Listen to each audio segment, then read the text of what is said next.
And good morning, good afternoon. It's just about noon, which means it's time for our lunch and learn. Now, today is part two of assessing your risks for Alzheimer's and dementia. So, we wanted just to do a little bit of a review. If you weren't here last week, you can go catch this on the YouTube channel, or you can scroll back through Facebook because Facebook hosts it as well. But we talked about different things about Alzheimer's and cognitive decline and dementia. So, what we wanted to let you know, is that 84% of people in these tests, in these studies, were able to improve their cognitive ability through lifestyle and through diet. So, nobody likes to change what they want. We want what we want. And I understand that and I get that, and I'm no different than you are. However, if we want to be healthy, if we want to be mentally healthy, then we've got to do some things a little bit differently. So remember, I told you last week that there was a website called Sharp Again Naturally. They have a free ebook that you can look at, you can download as a free resource for you. One of the things that struck me and kind of upset me is that Alzheimer's and cognitive decline is attacking younger and younger people. And we usually think of this as an older person's disease, but it is on the increase in all of the age groups from 18 on up. So we don't want to, I gave you a lot of statistics, I gave you a lot of studies and all that last week. Today, I want to talk to you about how we can improve and what can we change so that we're not in a situation where we're going to be in cognitive decline. Now, some of this is a little bit of review because I want to give everything in the same program. But one of the things that we need to do is to eat enough fruits and vegetables. Now, I'm looking at a website here from the WHO, I think, no, CDC, Center for Disease Control. And it is saying fewer than 1 in 10, so not even 1 in 10 of us is eating enough fruits and vegetables, us here in the United States. Less than 1 in 10 is eating enough fruits and vegetables. So, why is that important? Because it is the flavonoids in the fruits and vegetables that cause us to be able to absorb those. They're called carotenoids. The body turns the carotenoids into antioxidants. The antioxidants go against the free radicals that age us and also weaken our immune system. So remember, we've got this trusty dusty little scanner here, right? It's not dusty because I use it every day, but it's a 30-minute test where there's a laser and it measures the carotenoids in your skin. What that tells us is, are you one that is getting enough fruits and vegetables? And most people, sadly, are not. And so the CDC statistics, less than 1 in 10 is getting enough of the bioflavonoids in their diet. So it says in 2021, a study in neurology reported that eating a diet rich in flavonoids was associated with keeping a sharp mind.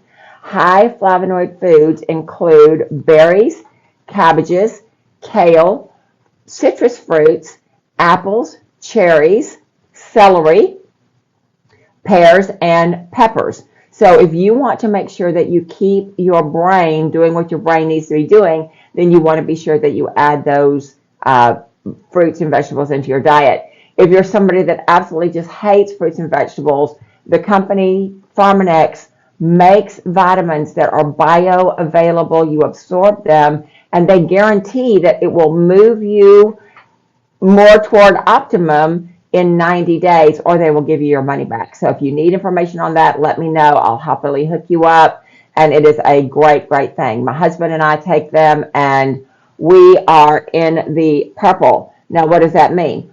On the device, there's a scale of where you are in how you are absorbing your bioflavonoids. Purple is optimum. So we are in the purple. You can be in the purple. You just have to come and take the test and get the vitamins or eat more fruits and vegetables and absorb your nutrition. So that's really important. Obesity. We talked about obesity last week. We told you that you could go on the internet, put in the search bar body mass index. It'll give you a formula. It'll even give you a calculator. You put in your height, you put in your weight, boom, it gives you what it is. This same report that I'm reading says that 42% of U.S.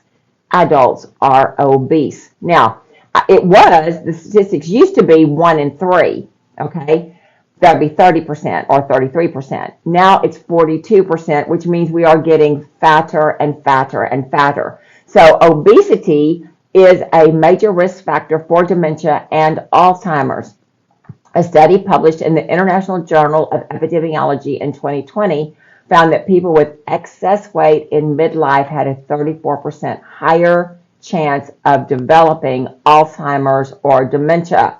All right, women even more so. So ladies, we've got to get that weight off of around our weight. So statistically, body mass index, I told you how to find that. If you are over 30, you are obese. If you're over 25, you're overweight, right? So that's a real easy metric to look at. Where are you? What are you doing? How's your body responding? Because you don't want to put yourself at risk for Alzheimer's. Okay, an analysis of 378 615 respondents examined physical activity. They were current smokers. They had depression. They had low education. They had diabetes, midlife obesity, midlife hypertension, and hearing loss. All right.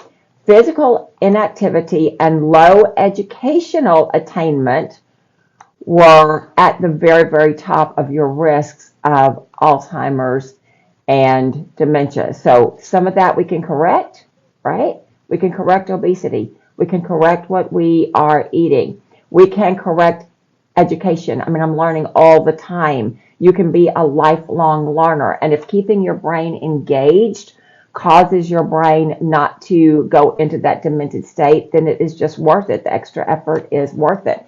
I was talking to an older lady, some years ago, and she used to be very active, and she would do puzzles, and she would read, and she would do all these kind of things, and she quit doing it. And I said, why did you quit doing it? And she said, it's just too hard for me right now. I'm older, and it's just too hard.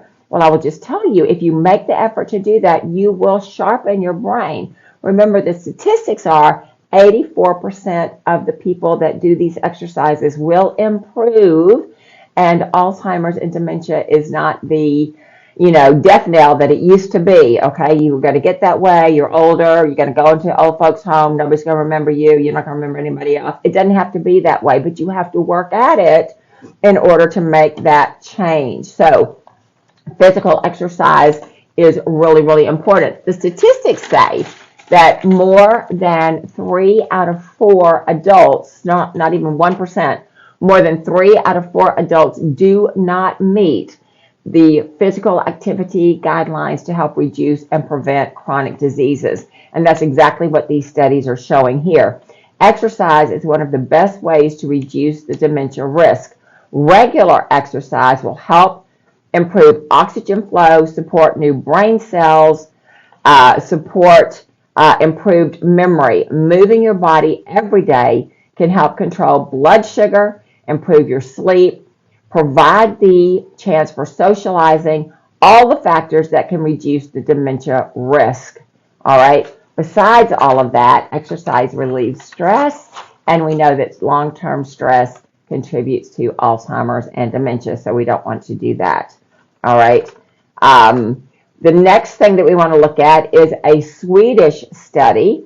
It was published in Neurology in 2018, and it found a strong link between stamina and the risk of dementia. So if you're somebody who has to have a nap every day, let me qualify that. I don't mind you having a nap every day if it's a real short cat nap, 20 minutes, 30 minutes, I'm good with that. But if you have a nap that lasts over an hour every day or most days, then you are at a higher risk of dementia. Why is that?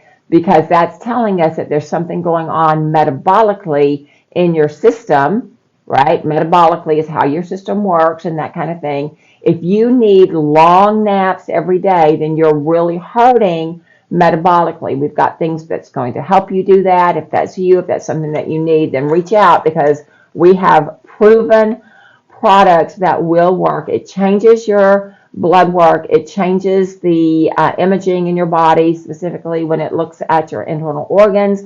And so if that's something that you're dealing with, that is a sign that your body is saying, hey, you've got a metabolic disorder. We need to get some help, so that you're not going to get further and further into that, and it's going to affect your mental, Alzheimer's, dementia, and that kind of thing. So we don't want to do that. So this was a Swedish study. It said, and I quote, "We found that high cardiovascular fitness in midlife was associated with decreased risk of dementia in a population of women followed for up to 44 years. High compared to medium fitness decreased the risk of dementia by 88%. All right. That doesn't mean that you have to be a gym rat. That just means you have to move your body. You can do stretching exercises. You can do walking. You can do power walking. I don't know if you've been to the mall early in the morning, but there'll be a lot of seniors walking around the mall. It's safe. It's you don't have to worry about the weather, all that kind of thing. And it's fairly no bumps in the road, right? So no risk of falling and that kind of thing. So they did find that stamina, if you had a lot of stamina, that you're going to be able to push off the Alzheimer's and the dementia for farther, hopefully forever. That's my goal. That's my goal, forever. The report goes on to say, and I've got something in my throat, and I apologize. The report goes on to say that while sedentary behavior can generally increase your risk of dementia, what you do while sitting can make a huge difference. A new study examining adults aged 60 and older found that those that spend long periods while engaged in passive activities, such as watching television, are more at risk for dementia than seniors who do reading, puzzles, playing cards, using the computer. The research was published in August in the journal Proceedings of the National Academy of Sciences. That's the name of the journal, okay? The third thing that affects dementia and Alzheimer's is toxicity in the brain. Now, somebody last week posed that as a question, and I did say that we would be getting to that today. So, yes, you can have toxic elements in your brain that will cause you to have dementia or Alzheimer. And this is something that we do not want. So chemicals in the air, the processed foods, and who doesn't eat processed foods? We all eat processed foods from time to time. If we eat out, we eat processed foods. Maybe not as processed as fast foods, but let's face it, restaurants are in business to make money. They're not necessarily in business so that you have the best diet available, okay? So you have to be mindful, and you have to do the things that you have to do so that you are getting good things into your body. Chemicals in the air, processed food, beauty, and cleaning products create a burden on the body that must be filtered out through detoxification. Toxicity may harm the brain by depositing amyloid plaques in it, creating inflammation or oxidative damage, or inducing apoptosis, which is cell death. Now, there are products out there that are clinically proven to eat away at those tau proteins in the brain, those amyloid plaque proteins. So if that's something that you have, or if that's something that you think you have, we have clinically proven products. Don't just go down to the big box store, because you're not going to get a complete product. You're not going to get a product that has all of the cofactors in it. And so if you get a product without the cofactors, you're not going to get the benefit because you don't have the cofactors. Cost is significant. When you're getting the real cheap products, you're getting the buy one, get one free. They're not doing anything for you. Trust me, okay? I've been in this business for a long time. We've got people coming in with bags full of supplements that they get at the big box store. We do the scan, we do the analysis, and we find that they're running on empty, even though they're paying $200 or $300 a month on supplements. They're buying the cheap ones that don't do any good. So don't do that. Just don't do it. All right? Heavy metals. Now, where do we get heavy metals? Well, we get it in our food supply. We also get it in our medications. Hello. We also get it in our dental work. So these are some areas that if you have had a lot of these things, then you probably have heavy metals in the brain. So metals such as mercury and lead are neurotoxic. I also want to add in aluminum as well. Aluminum is in quite a lot of our injectable medications. I'm just going to say it like that. And it does cross the blood-brain barrier. They will tell you that, oh, they're just nanoparticles. They're not very big. They're not as big as they used to be. And yes, that is true. When you get an injection, back in the day, you would get it in your arm or on your hip. It would swell up, it would get hard, and that's because your white blood cells were going at it to eat it up and do all the things because they knew that it was toxic to the body.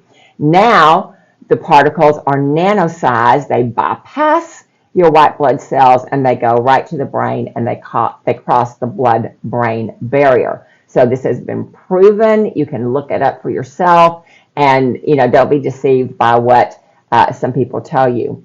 So mercury and lead and aluminum, neurotoxic, and the detoxification pathways in some people may not be able to adequately rid the body of that. I would change that to say the detoxification pathways in almost everybody are not adequate. Unless you're working on detoxification on purpose, mindful every day, then your body's not able to do what it needs to do because we live in a very toxic environment.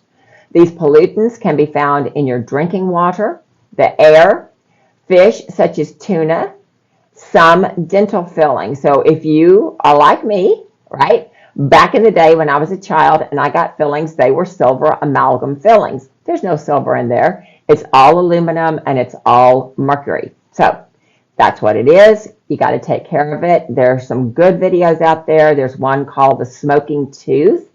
Real short video. You can get it on YouTube. It's free. And they will show you that when you bite, when you eat something hot, when you drink something cold, those mercury vapors right up into your brain. And so if that's you, that is me. So I take care of that by doing detoxification regularly and intensely, and I'm better for it, okay? A 2022 review of previous studies found that the toxic effects of mercury and arsenic in neurodegenerative diseases can be characterized as influencing and major significant factors. So arsenic, aluminum, mercury, and lead. We've had people that have come in with significant lead poisoning. How does that happen? I don't really know.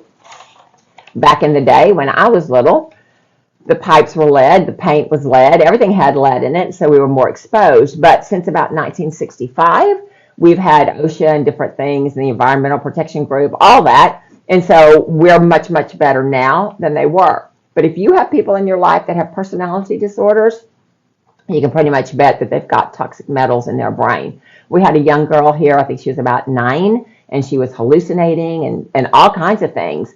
And within about 6 months, we got her where she's absolutely super on that. That's not happened anymore. I was supposed to see her last week. They called and canceled the appointment because she's just doing awesome. And so we're really excited about that because, we want to be sure to have a lasting effect when we help with people. So besides the toxic metals and chemicals, what else? Hormonal imbalances. So if you are a lady or a gentleman of a certain age, right, you could have hormonal insufficiencies, and that can trigger dementia and Alzheimer's. So the article goes on to say that the endocrine system responsible for making hormones that regulate many bodily functions plays an important role in cognition. This system regulates metabolism and blood sugar levels. Disturbances in insulin, which is a major symptom in diabetes, can impact the brain and other bodily functions. In fact, Alzheimer's disease is often referred to as type 3 diabetes because of the correlation to blood sugar irregularities, right? So this is something that if you are diabetic, if you're having cognitive difficulties, Part of that is that the brain no longer can take glucose from the blood and use it as fuel. So a fix for that is to give your older person, or you, if it's you, 3 tablespoons of coconut oil every day, and you will see a difference in 3 weeks. It's amazing. The body will use the medium chain fatty acids as fuel from the coconut oil. Now, we're not talking about fractionated. We're talking about the white. It's white. It's solid. We're talking about that. You take a tablespoon, you put it in your coffee, you take a tablespoon, you scramble your eggs with it, whatever, however you do it, right? Just do it. Within 3 weeks, you're going to see a difference if you've got somebody in your life who is having cognitive decline. So that has to do with your blood sugar and that kind of thing. Type 2 diabetes has remained one of the most adjustable risk factors for development of Alzheimer's, according to research published in the International Journal of Molecular Sciences in 2020. So what that means is if you are diabetic, your risk of Alzheimer's is much, much, much higher. So do the hard work, modify your diet, modify your lifestyle so that you're able to bring that blood sugar down and keep that blood sugar modulated properly so you're not at that risk of that. All right. Other hormone imbalances such as thyroid and estrogen can also play a role in memory. A 2020 article in Current Neurology and Neuroscience report states that estrogen's role in cognitive decline puts both men and women at risk for dementia. And yes, men, you have estrogen as well. You just do not have as much of it as we girls do. So what about prescription medicines? Well, prescription medicines are almost always made out of petroleum-based products. If you go back and look at the history, whenever America used to be holistic, America used to do herbs, homeopathy, and all that kind of thing. The late, my dates might not be quite right here, but I think it's in the mid to late 1800s, all of that changed with the oil barons and that kind of thing. They found that they could make drugs that mimicked holistic things with petroleum products, and there you go, medicine was born. So at least a dozen different types of drugs cause side effects that manifest as memory loss or cognitive decline. All drugs with anticholinergic, I may not have said that right, my nurse friends will help me, properties are among those that can cause the most harm to the brain. These medicines block the effect of acetylcholine, a neurotransmitter that naturally declines with age. It can be found in drugs used to treat urinary tract infections, urinary incontinence, some antidepressants, antipsychotics, okay, heart medications, antispasmodics, and drugs for vertigo and Parkinson's, steroids, anxiety medications, sleeping pills, chemotherapy, and statins have all been implicated in cognitive decline. Now, we have people that come in here, I would say every second person comes in here with anxiety, right? It's just where we live. It's the atmosphere and all that. If you're on anxiety medicine, there you are. If you're on hypertensive medicine, there you are. All of these things cause cognitive decline, and nobody has time for that. There is evidence that there are low-level infections in people, all right, that cause dementia and Alzheimer's. It is viruses, bacteria, and fungi that are the cause of memory loss and cognitive decline. All right, people who have infections, according to the Alzheimer's Society in London, says that the people with infections are more likely to have Alzheimer's, and that's from that society. It also means that they are more likely to have other infections if they've got infections in the brain. So there's a lot here, people. You know, we have a blood-brain barrier for a reason. We do not want parasites in the brain. We do not want heavy metals in the brain. We do not want tau proteins in the brain. We don't want any of that. We want nice, pretty dendrites and all the things that are in the brain, right? That's what we want in there. If we have all these other things creeping through the blood-brain barrier, then we've got problems, and so we need to stop that. The last thing, second to the last thing, because I know I'm running out of time, sleeping and breathing problems. So if you have sleep apnea, if you have anything like that, that's going to cause you to have more stress. You're not going to get oxygen to the brain. The brain's not going to relax. It's not going to clear out all the trash. That's what the brain does when you're sleeping, okay? You've got something in the brain called aquaporins, right? You've got a lymphatic system in the brain called your glymphatic system. It drains the brain of all the toxicity, but if you're not getting any rest, if you're not getting sufficient sleep, that doesn't happen, all right? And so we have to make sure that we sleep, and we hear all the time, right across my desk, I hear all the time, well, I don't need that much sleep. Well, yeah, you do, because if you don't get the sleep that you need, you're going to have a higher risk of Alzheimer's and dementia. The article says sleep is vital for detoxifying the brain, a function that clears out the debris to keep the neural pathways clear. Building an environment for getting a good night's sleep involves the temperature of the room, the bedding, the design of the bedroom, and habits before bed. All right? The last thing I want to talk about is stress and trauma. Everybody has stress and trauma, but you need to deal with it and not just let it become chronic. A review of 25 studies on the relationship between trauma and dementia found that post-traumatic stress disorder increases the risk of dementia in older adults, and the dementia raises the risk for delayed onset PTSD in those who have had a significant trauma earlier in life. This finding was published in the American Journal of Geriatrics in 2019.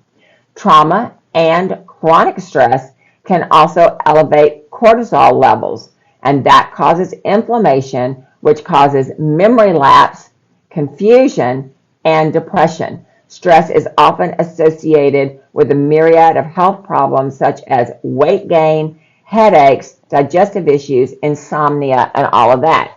I told you about this last week. This is my friend because why? I deal with sick people all the time, and it can be quite stressful. We've had a leak in the building. Yes, again. We had, that makes our third significant water event in the last 6 months. So it's stressful. Is it something I can control? No, it's not anything I can control. We have to deal with it, and we do deal with it. But remember, your body goes into fight or flight, right? I've been in flight. So this cortisol, made by the Pharmanex people, okay, and it helps manages my cortisol levels, and I feel it within 20 minutes. Those drugs that we talked about, those drugs that I didn't say the word right, and Judy's helping me here. You can read that because I'm running out of time. Those drugs keep you in sympathetic nervous dominance. That means hit it, fight or flight, get it done, push it through, all that kind of stuff. Parasympathetic is when your body goes, oh, I'm at the beach, I'm going to relax, I'm going to have a nice salad, I'm going to have a nice swim. Your body just, it relaxes and it recovers, it feeds itself, it restores itself. Those drugs, those medications that we talked about earlier, keep you in sympathetic dominance. Sympathetic dominance keeps you in a stress mode, so you don't want to do that. So what is the conclusion here? The conclusion is if you change your lifestyle, you change your foods, right? You can have up to 84% less risk of developing dementia and Alzheimer's disease. That's pretty significant, and I am in control of all of that. You are in control of all of that. So just because dementia runs in your family, just because Alzheimer's runs in your family, doesn't mean that you have to have it. If you are not doing exercises, get up and do it. If your BMI is too high, go on a diet. If you're not eating fruits and vegetables, if you're not purple, there's my bracelet, purple. If you're not purple on the bracelet, then do something about it. You can do things to change your brain environment so that you can have what you need to clear out all the disease in your body, right? Here are some diet tips, okay? So, daily, You want to daily have a diet full of vegetables, especially your leafy greens, your broccoli, your cauliflower, cabbage, and Brussels sprouts. And I know people don't like that, and that's fine. If you don't like that, get the vitamins that have that in there. It'll just be easy. Just do it. It's expensive, way, way more expensive than putting it in your diet. But if you're not going to put it in your diet, then we've got a quick fix for you, okay? Berries, blueberries, and cherries. Generous servings of pesticide-free organic fruit and vegetable juices. Protein, high, good, clean omega-3 fatty acids. Now, I'm just going to tell you, if you do take omega-3 fatty acids, right, you want to put them, omegas, right, they come in a gel. You want to put them in the freezer. If they come out cloudy, you've got mercury in your omega-3s, right? So do that little test. The ones that we have here at the clinic, they've been vacuum pulled twice. I know they have absolutely zero heavy metals in them. You may not be buying yours from me, so who knows what you have, but put them in the freezer. They're glossy. Put them in the freezer. If they come back and the shine is gone, they've got heavy metals in them. Throw them away. You can't afford it. Your brain cannot afford it. All right? They say to do the smash fish. I never heard of a smash fish, but SMASH stands for salmon, mackerel, anchovies, sardines, and herring. And do spirulina. Water, half your body weight in ounces. So if you're 100 pounds, that means you need 50 ounces of water there, okay? Then you need vitamin and mineral supplements that are unique to your deficiencies and are easy to absorb. Now, what do you avoid? Well, you avoid processed foods.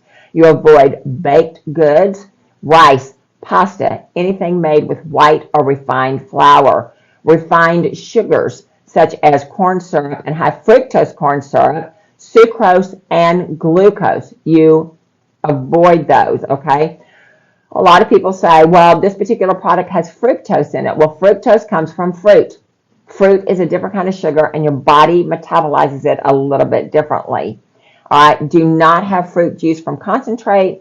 Do not drink sweetened beverages, candy, or grains. Now, we've just come off the holiday season. A lot of us have had candy, baked goods, all the things that we're not supposed to have. That's okay. It's a new year. It's a fresh slate. You can do what you need to do. And now that you're armed with all of this information, you can make the decision on if you want to go down the pathway toward Alzheimer's and dementia, or if you want to reverse that. And remember, it's 84% reversible. So that's all of my good news for today. It's Friday. What I always tell you on the weekend, take care of yourself, love yourself, do the things that are good for you. Okay, and I will see you back next week. Take care.